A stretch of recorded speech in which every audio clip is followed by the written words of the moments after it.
Hi, my name is Frank Schaefer, a one-time religious rights activist in the 1970s and 80s with my evangelist, Father Francis Schaefer, and now I guess you would describe me as a liberal activist.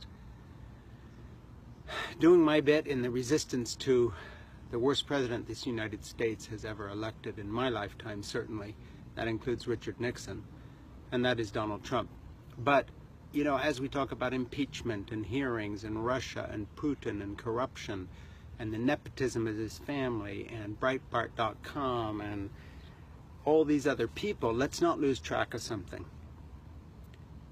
The only reason Donald Trump is president is because we had a black president, and the resentment of the white oligarchy and the racist and the xenophobic white evangelicals who designed an entire Christian school movement in the 70s and 80s to try to end-run integration. These people who followed people like the segregationist Jerry Falwell Sr., whose son now runs Liberty University, are reacting to the first black presidency.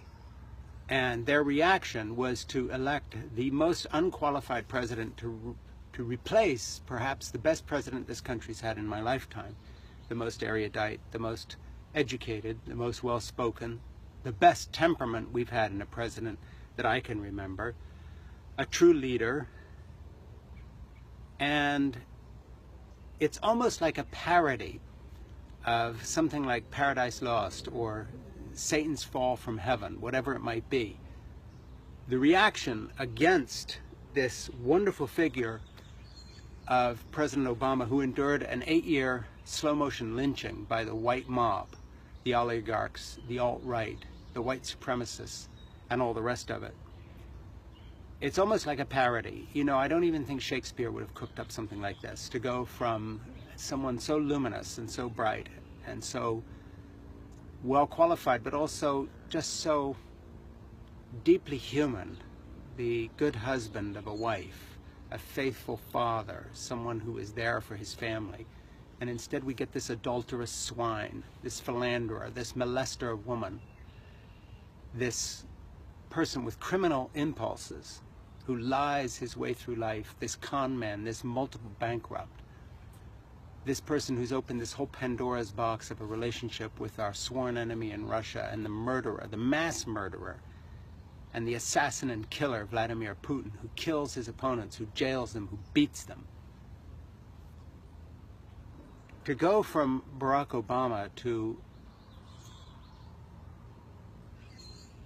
Trump is really mind-boggling, but it's only explicable by the depth of the racism. The magnifying glass that Trump's election puts on our country goes to show that, yes, indeed, 40% or so of the American public are uneducated, racist fools who occupy this white underclass that, by the way, is where all the so-called real welfare mothers live. White older males my age are the people who are essentially out there sucking up dollars from the federal system, from Medicaid and Medicare and Social Security and unemployment benefits and disability, huge amounts of white males on disability, in comparison to the productive black community that the whites like to disparage, who are forging ahead economically. And that in spite of the mass incarceration of the new Jim Crow, where male black men have been locked up on the dubious pretext of minor drug charges by the millions to try to control that population out of black ascendancy into our culture. And so I just want to point out, you know, as we struggle, as we resist, let's remember the truth of the matter.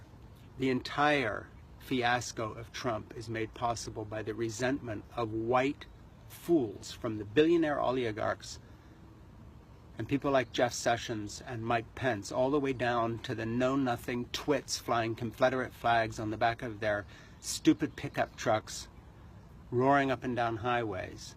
This entire stupid movement, this fart in the wind, which will blow away and be replaced by a multicultural, decent, fair society that will look at this moment with mind-boggling propensity, saying, what on earth was this about?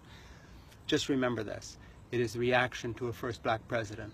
And otherwise, none of this is explicable, especially the fact that the Republican Party continues to go along with this mentally unstable, unfit fool. Can only be explained by the continuing reaction and obstruction that they cannot get out of the habit of. They're still obstructing the Obama presidency, even though Obama is no longer president. Go figure. Thank you. My name is Frank Schaefer.